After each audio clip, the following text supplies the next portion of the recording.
But today we're here to talk about tutoring, and especially in considering what are some of those foundations that are so important in tutoring. Last spring, my colleagues, John Allen-Rotell, John Hattie, as well as Doug and myself, collaborated together along with AESA and AASA, which is the superintendent's organization, to really kind of take a look at what's happening in terms of tutoring plans and so on. And with the lens that we took it through was especially in terms of visible learning and what it is that looks like. You know, that barometer of effect sizes really tells us some interesting things. And we wanted to look at what some of the state plans are and compare those to some of those effect sizes that we know about. For those of you that are newer to visible learning, just a quick explanation that these are about things that create influences that create a powerful change of one kind or another. Those effects that fall into that blue zone of desired effect have an above average potential of being able to accelerate learning. And of course, accelerating learning is what tutoring is all about. Using that visible learning database was really helpful for us to answer that question in particular about what accelerates learning.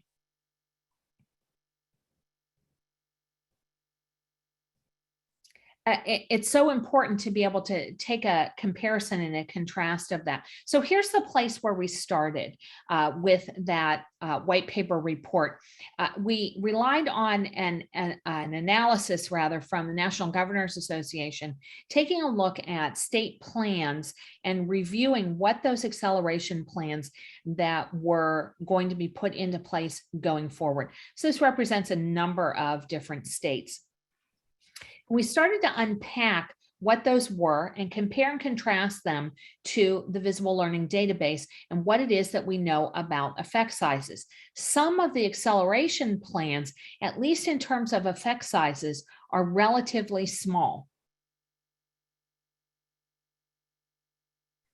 Those small effect sizes don't mean, for example, that that nothing's happening or that there isn't a lot of effort that's being put forth, but rather that they don't show a demonstrable potential of being able to accelerate learning. Summer school is one of those. That's common for summer school to be able to be put into place. However, the evidence on that is that summer school, at least in its conventional permutation, doesn't show a really high effect size, doesn't have quite as much of that potential to influence accelerated learning. Some other examples of relatively small effect sizes include things like extended school day, extended school year, and looking at the calendar, being able to change what the calendar looks like. Well, again, we turned back to the evidence. Extended school year programs, again, in their conventional permutation, don't demonstrate much of an effect at all. Lots of effort that's there, but perhaps not as much effect as we would like. Another example are changes in the school calendar, you know, moving the school calendar around. Is it going to be a year-round school calendar change? Is it going to be a conventional school calendar change? And those don't demonstrate a very strong effect either. We can't assume that more time all on its own with no other changes is automatically going to result in better time. We also can't assume that only changing the class size is going to do something different for it as well. Again, the effect size overall is that class size reduction doesn't have a huge effect. Our message is this as much as anything, and that is that simply changing a few of those factors and leaving it at that is not sufficient. There's also some ideas that are in those state acceleration plans that are kind of unanswered. So for instance, are really focusing in on prioritizing some standards or competencies and skill. There's not a whole lot of evidence that's out there. It remains unanswered about whether that's going to make a difference or not. And how about some things that we should already be doing? Again, going back to those state acceleration plans. For example, investing in foundational reading skills as a part of K-12 reading instruction, investing in supplemental content and curriculum for students to be able to accelerate, updating licensure requirements, classroom assignment in particular, making sure that qualified teachers are in place, really developing out those high school apprenticeship programs. All of these are things that should already be happening. They aren't necessarily a response to alone what it is that needs to happen to accelerate learning. Hopefully they're already in place. So let's talk about those large effect sizes, those things that have the potential to be able to speed up learning. And that includes things like small group instruction. That matters. The opportunity to be able to instruct small groups of students, 3 to 5 students, makes a difference, has the potential in order to be able to do so. And good news, there are other things like tutoring programs before or after school, perhaps on Saturdays or during holiday breaks. And again, the evidence on that is pretty rock solid that those tutoring programs are going to make a difference. We want to make sure that we're investing and investing well in things that we know have an evidence base. Well, that's probably why you're all here, because you already know that tutoring is our hope. And we have now so much money available in the school system, whether it's in your ESSA plans or your state-specific plans. There are lots and lots of funds available to provide tutoring. Before we get into tutoring, because there is some evidence about what works in tutoring, I want to caution us. The unintended impact of well-meaning adults.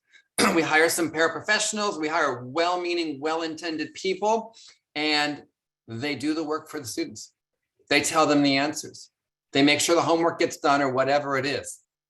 And what we might create from this huge investment of resources is a whole bunch of people who mean really well, but cause learned helplessness in children, where they become increasingly dependent on adults and they become passive and frustrated. They don't have effort, they give up easily, and over time their self-esteem is compromised. We want to be very careful about overdoing this and making sure that tutors first do no harm and then they help students accelerate. So now that I said that, what are some ideas that you have in the chat that you can ensure that tutors build the confidence and competence of students, not just do the work for them, tell them the answers, and create learned helplessness. So any of you who are responsible for designing tutoring programs, monitoring tutoring programs, delivering tutoring programs, we have to make sure this is on our mind, that the well-meaning, well-intended adults don't end up doing harm. So I'm seeing some things in there. If you're willing, put it to everyone so we can all see it. If your ideas, that's awesome. Well done. I'm loving some of these comments about what we can do to support.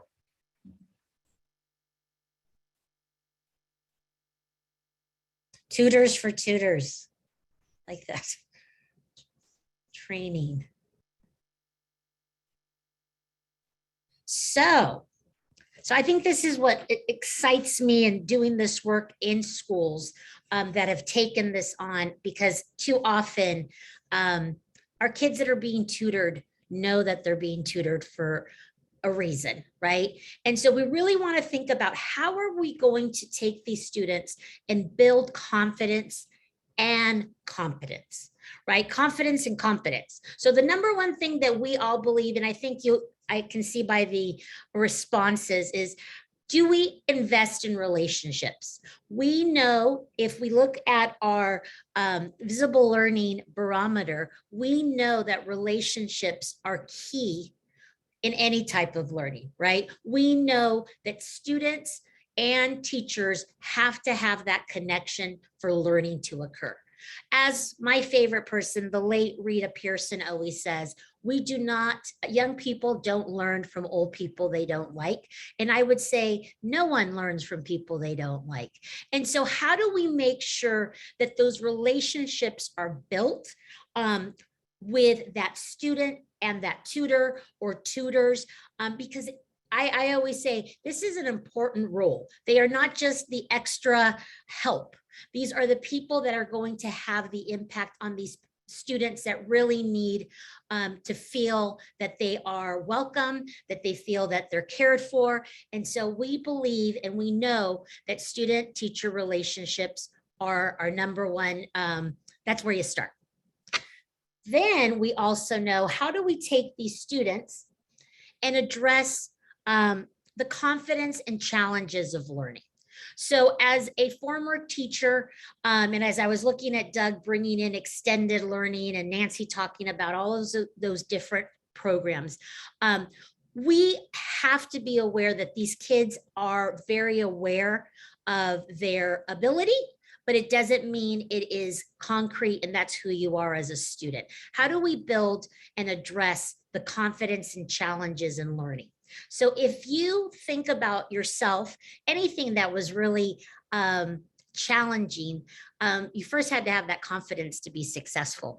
And so as you think of a tutoring program, a lot of times it's just kind of fill in the gaps. So how do we do this? It's about getting kids to be in the driver's seat, to be, I like to say, the star of their educational journey. And a lot of our kids aren't sure how we do this. So how do we use different approaches to build confidence?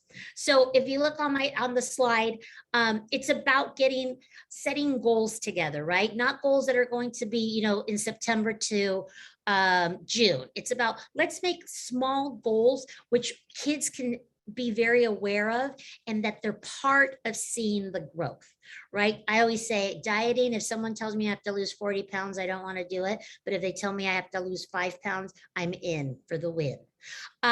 Also, how do we encourage self and peer assessment? How do we have them see themselves as learners, right? Encouraging that ownership of their learning through assessment. How do we make sure that they understand what it means I always say, to have that effort, to show effort, because a lot of our kids don't understand what that means. A lot of us, I know I'm guilty as a former kindergarten teacher saying, did you do your best job? And they're like, yeah, I guess, I don't know, I think I did. So we know we have to build students' confidence. It's key as we think of a tutoring program. Next. So this comes to self-efficacy. My favorite word in the world is efficacy. I say it sometimes just for fun. But how do we build this efficacy? And I want you to watch this little, it's an actual 4th grade teacher having a conversation with this 4th grader, and just notice how she's building this self-efficacy.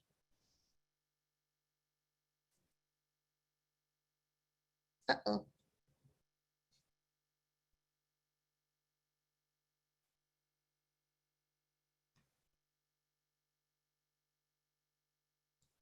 Is it on? We're not hearing it. Yeah, I'm not hearing it either. Everyone's polite. Let's see.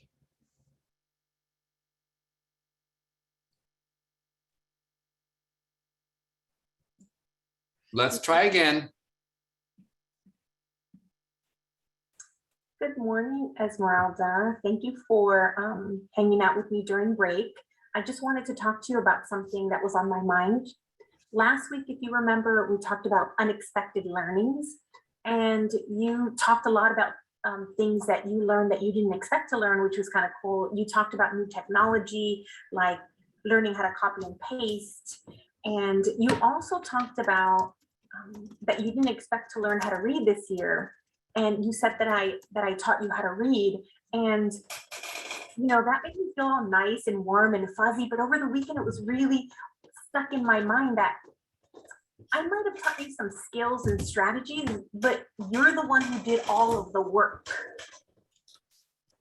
So when it came to us setting goals together, you met all of your goals. You started off with all your letter sounds, your short vowel sounds, blending those together, learning how to retell a story, and then you got harder goals like digraphs, and going back into the text to find answers to questions, all the way to the goals that you're at now, which is your long vowel patterns and using information that you already know to help you learn a new topic. All of these goals you were able to master, and it wasn't me who did the work, it was you. So I want you to think about, how were you able to make your goals? So can you think of something that you did that helped you reach your goals? What helped me reach my goal was I wanted to make my parents proud, so I kept trying and I didn't give up. Absolutely, Esmeralda. You had lots of perseverance. You definitely did not give up. And over the weekend, I really thought a lot about all the different things that you did to make your goals. So I have some more for you that I want to talk to you about. So one of the things that I thought of was that, you know, you came to all of your small group meetings. You didn't miss any. So that was really awesome, because how can you practice and learn if you're not in the group, and you always showed up? Another thing that I know that you did is there's so many times where there were after school tutoring hours and you came for extra help, or if you had any questions. Also, Esmeralda, in the small group time, you were constantly participating. You were volunteering to read, you were sounding out the words, you were rereading the sentence if it didn't sound smooth or if it didn't make sense. And so you were fully participating in your small group lessons. Also, you completed all of your assigned work, like everything. You turned in everything. And every article I gave you, every story that I gave you, you read. And so that was all you. You were reaching your goals because you were doing that work. Also, you know, sometimes we talk about how we're learning something, but our brain wanders off for a little bit and we have to refocus our brain. And we've practiced that, and you're really great at that. Another one of my favorites, Esmeralda, is you make mistakes. And isn't that the most awesome thing? When we make mistakes, we always learn something new. So that's another thing that you did to become successful. And then, you know, one of my favorite things always is that you ask questions. Anytime you didn't understand something, you asked me to explain it again to you. So all of these things, Esmeralda, are things that you did, that you were in control of reaching all of your goals this year. So I want to thank you so much for saying that it was me, but really it was totally you. What do you think about that?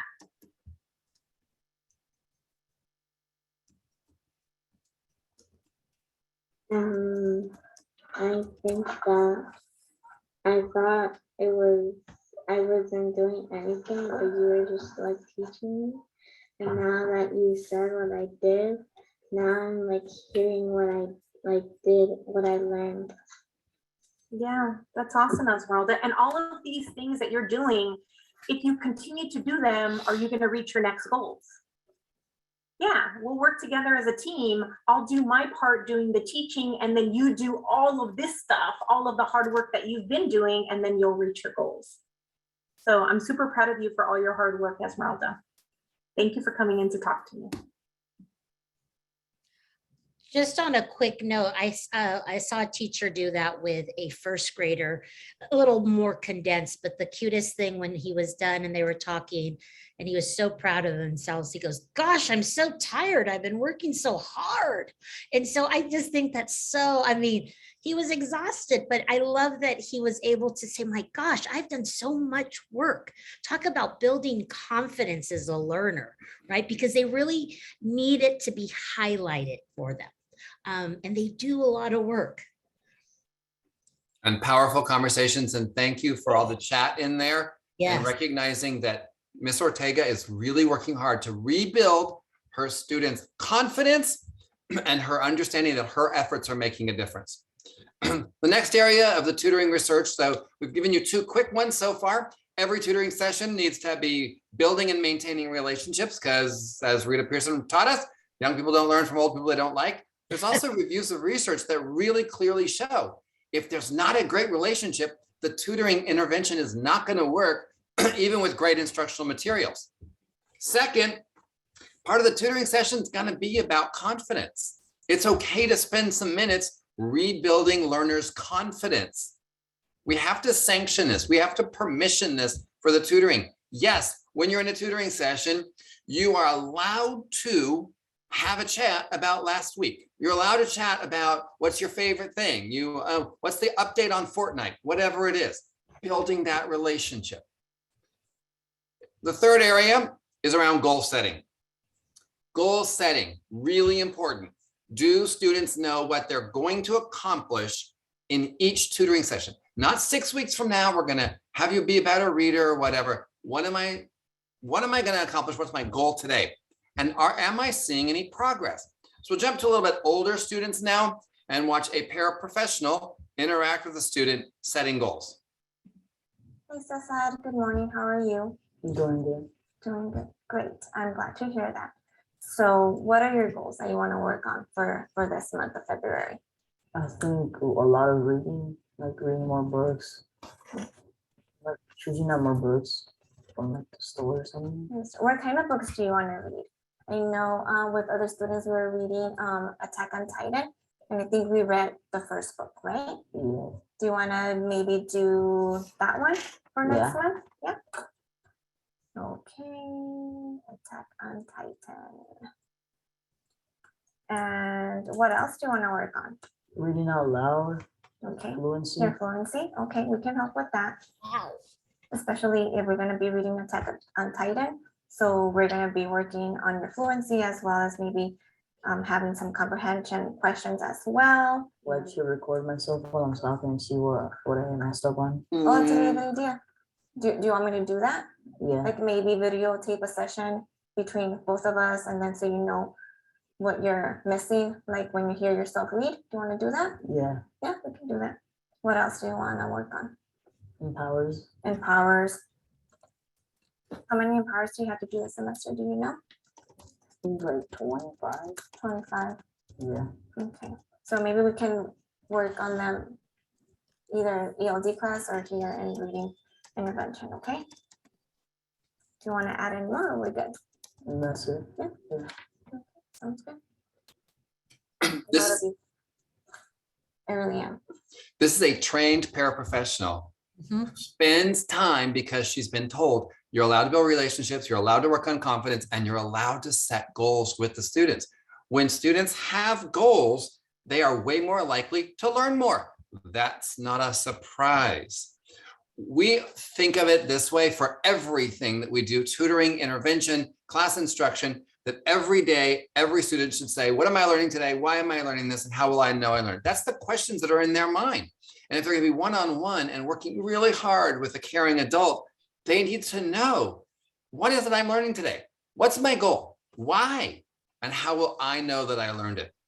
So here's Pablo. We started having students record their responses to these questions after sessions. So cool to hear students reflect back on, what am I learning today? Why am I learning this? How do I know I learned it? So here's an 8th grader's responses to those 3 questions. Nope. There. One thing I learned is about sensory details, and I feel like they're useful because when you can identify sensory details, you know how to, like, you can get more involved in the reading, and it gives it more, like, it's like a more in-depth meaning into the reading. And I know I'm learning because I can now, every time I read a story or watch a movie, I can identify sensory details very easily. Like, let's say if someone says it smells like something, I know it's a sensory detail. Or like if let's say a subtitle says like strange noises, I know what they are and why they're there, like to make it more suspenseful and stuff. And yeah, that's why I know that I'm learning. Yes, and by the way, how powerful is this for the person doing the tutoring to see my lesson stuck? My lesson got applied to watching a movie on sensory details, which was not the lesson, to watch movies and look at sensory details. Yes, transfer, Rebecca. But how powerful is for the tutor to hear, this student learned from you. So this is one of my favorites because I think I needed this. Don't just teach them what to learn, teach them how to learn. So I always like to throw out there, how did you learn to learn? Does anyone remember how they learned to learn? Because I don't. Does anyone? If you want to put it in the chat, because I believe I heard a lot of things like go study, make sure you practice, make sure you look at your notes, but I didn't know what that meant. And so it's a repetition, right? Definitely repetition. But we know as we think about our students and our tutors, we need for them to teach kids how to learn. What does that mean? So we know that study skills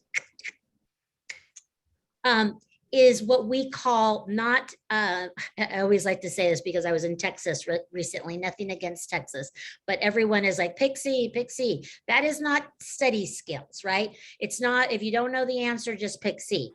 But we definitely know study skills is about how do we get students to understand three things.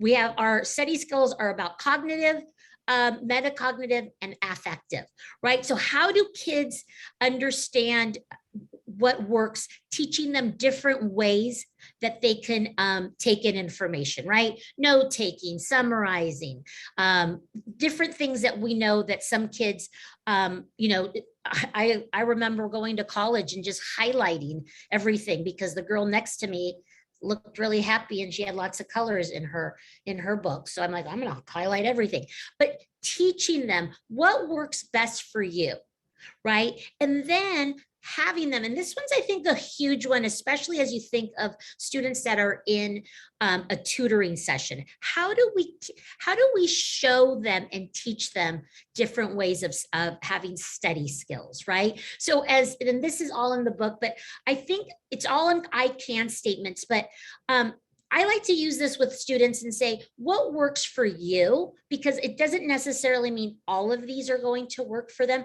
but I want them to at least try all of them, right? I can take notes. I can make a plan for my project, right? So you have your cognitive, metacognitive, and then your affective. I can't say that word. And having them look and say, okay, today, this is what I am going to be doing for my cognitive. Here's what I'm going to be doing for my metacognitive. And this is my way of looking at if I have completed it. And so these are all, to me, as a teacher, but also I've been a tutor, I've been a paraprofessional, how powerful to have kids be able to do this, right? To be able to say, okay, this is what I'm doing today, and go back, right? That goal setting, everything's connected.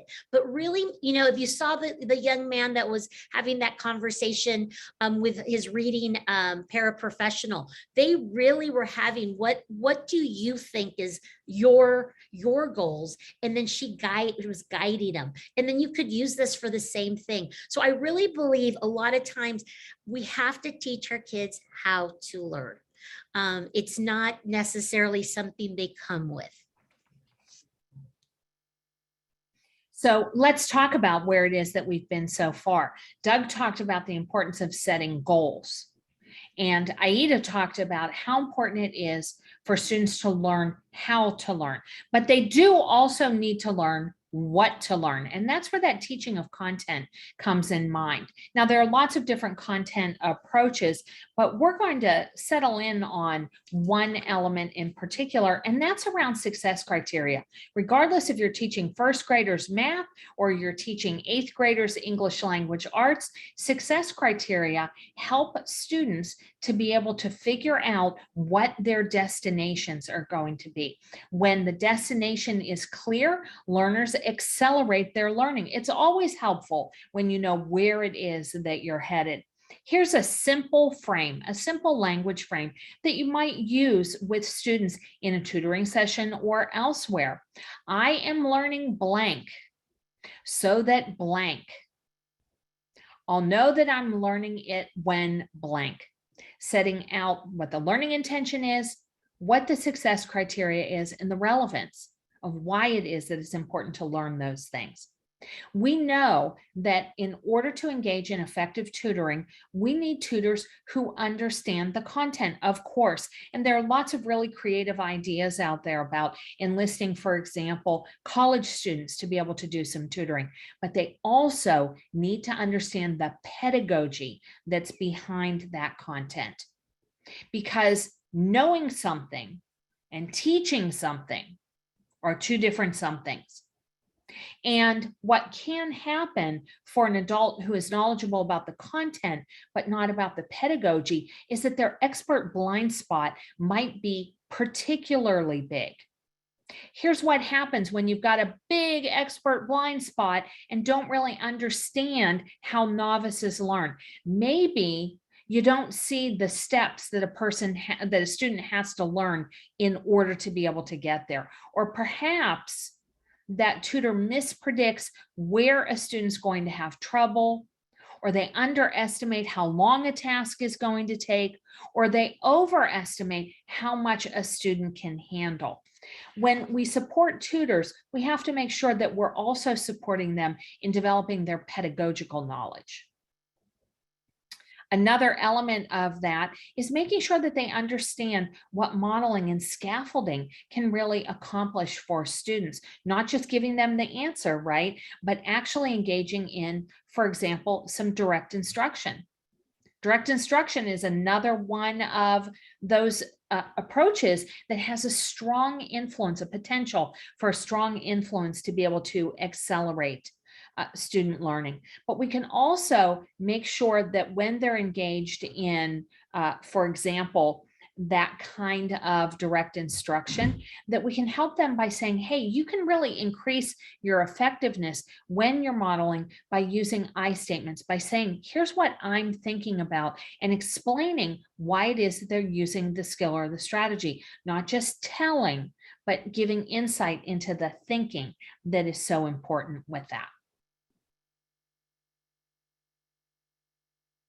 I was thinking about what you're saying, Nancy, and the power of teaching tutors how to model. And it doesn't take a long time to learn how to do this. We are aware of our thinking. We just don't often talk about our thinking. So as a session for tutors, help them know what modeling looks like and sounds like, because they can open up their brains and explain that to students. And they also need to know what to do when they're stuck. When your learner gets stuck and you've done some modeling and you're guiding, you have to figure out how to scaffold. And scaffolding is super critical. And I saw in the chat earlier about scaffolding. Scaffolding has a strong influence. It's not telling, it's guiding, it's coaching, it's facilitating. We're providing temporary supports. This is the heavy lift of tutoring. Do you actually know how to scaffold? Do you know how to avoid just telling information? In our work, we argue that scaffolds occur across this continuum. You ask questions. Questions can help students unlock thinking. They're processing I saw in the chat earlier about the quality of questions that tutors ask, not just write their recall kinds of questions. So questions are a scaffold. If the question doesn't work, we can use prompts. And prompts we define as having something happen in the learner's brain, cognitive or metacognitive prompts. If that doesn't work, we go to a cue. And a cue is around shifting the learner's attention. Let's look back at page 12. Let's look at the figure again. Let's look at our word wall or our word list or our word bank, whatever it is. So if questions aren't working, we know what a prompt is, we know what a cue is. And if those three don't work, we end up at direct explanation, and then we model for students. It's a process we go through. It's like a little flow chart. You say, if yes here, then go here. If no here, you go here. The challenge is often tutors ask a question and then tell students the answer. That's not scaffolding, that's telling. And this is why I'm concerned that all this money 2 years from now may cause more harm than good. Do our students need acceleration in learning? Do we need to address the unfinished learning? Of course. Are we thankful that we're getting extra money to do this? Yes. But we need to be very wise about how we deploy these tutoring resources. So I'll engage you in the chat again.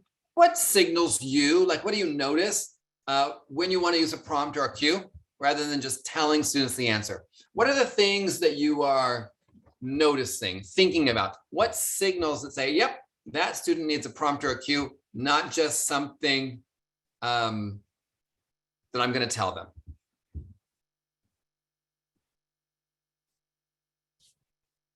You know, when I think of cueing, I think of us at an art museum, remember? And we went through one of them super fast and the lady said, come back. And because we needed a little more direction, but she didn't tell us everything, which I thought, I think of cueing as going through definitely an art museum that we were. The hoodie goes up and the head goes down. Yep. The dead stare. They stare at you and they need wait time. Yes. Total silence. I have no idea what you're talking about. Guessing at the answer, body language, way off answers. Awesome. And the tutors need to know this because they mean so well. They are trying so hard to do a good job for this new job they got. And unfortunately, in some cases, success in tutoring is, did the student do the work? Yeah. Did the student turn the work in? And if that's the case, the tutors might end up doing the work for students. So I saw the question, Peggy. We think of, Nancy and I did a quite extensive review to kind of come to terms with these two words. A prompt is getting something to happen in the learner's brain. So we can have a metacognitive prompt, a reflective prompt, a background knowledge prompt. Remember when, oh yeah. So we're triggering some cognitive or metacognitive behavior. Whereas a cue shifts the learner's attention. Look over here, here's a hint for you. Sometimes we use cues with our voice. We change our vocal patterns. We slow down, we speed up, we stress a word. And so that's how we think about prompts and cues. Thanks, Catherine, for that call to action within the child's control. Awesome. Now, the sixth element that we wanted to talk about in terms of those conditions that should be present inside of every tutoring lesson include time to practice. I think too often what happens in tutoring is that practice is left for something for the student to do on their own or not. We want to make sure that we're carving out some deliberate practice in there. Now, deliberate practice has, again, the potential to really accelerate learning. And deliberate practice is practicing that which is hard, right? And they need to be doing that practice, not all independent and by themselves. They need to be doing that practice in the presence of that tutor, because again, you get those opportunities when needed to be able to do some reteaching or to do some scaffolding for that student. You know, overall, I just want to offer that hope is actually not a plan. Hope is not a plan. Simply having the kids coming to tutoring is not sufficient. We have to look carefully at what the content is, the quality of those tutoring lessons are. And we must look carefully at the quality of the tutoring program itself. We want to make sure that we're building tutoring programs for success. I started out our session today talking about the fact that tutoring approaches that are simply focused on time are not sufficient, because building in time alone and calling it a day is not going to be enough. We have to think carefully about how it is that we're carving out that time and what occurs during that time. Now, whether you are a designer or implementer of a tutoring program, or if you're someone who is going to be working within a tutoring program, here's some great questions to ask around program goals. What are the goals of the tutoring program? And how does the tutoring program work in conjunction with classroom learning? Or is it just kind of hanging out there all on its own? The goals of the program are essential in order to be able to figure out how we're going to measure the success of students and measure the success of the program overall and make design changes as needed. Here's a second element to consider, whether you are a designer of a tutoring program or you are working within a tutoring program, and that's around collaboration. Ask, for example, how do tutors and classroom teachers collaborate and exchange information with one another? Maybe there's a designated time, or perhaps you're a designer of that program and you're setting up a channel that tutors and teachers are able to submit ideas or information to one another digitally. And what's the best way in order to be able to access supports like coaching and supervision? A third element of that is considering the professional learning. If you're a designer of that program, please give consideration to how it is that tutors are going to be initially onboarded and what the program training opportunities are. Perhaps you're thinking maybe we invite tutors as well to some of the professional learning that's happening across the course of the year for the rest of the staff in order to be able to integrate those approaches. A fourth element around program design, if you will, has to do with the curriculum and the materials. Anybody who's ever taught summer school in a classroom that was not their own has run into this problem. Where are the core curricular materials and how are they available? What about any of those supplemental materials? What about those modified materials that are available for students with IEPs? Too often, tutors who are not working in their own classroom or in their own school find out that they're not allowed to touch any of those materials. How do we provide materials for tutors so that they can be supported in that quality instruction? Around communication, that's another consideration to be able to offer. And communication includes things like, what are your decisions for students who have 504s or IEPs? Do tutors attend the meetings or do they contribute information to the meetings? Who should be the person who is making sure that families are informed about tutoring progress? Is that coming directly from the tutor or are there other channels that you're utilizing? Assessment is also an important piece of the tutoring puzzle. When those standards-based assessments are utilized, do tutors have access to the results? Are there some diagnostic assessments that are being, the results of which are being shared with tutors? What about benchmark or interim or curricular assessment responsibilities? Where do you want that to go as well? And then finally, there's the issue around record keeping. What is the documentation that is required of tutors? How is it that program progress is reported and how student progress is reported? Tutoring is more than just carving off a chunk of the day, hoping that there's some small group instruction, and then keeping your fingers crossed that everything will work. We've got to invest in the quality of the program. We've got to invest in the quality and the support of the people working within the program. And that means good program design.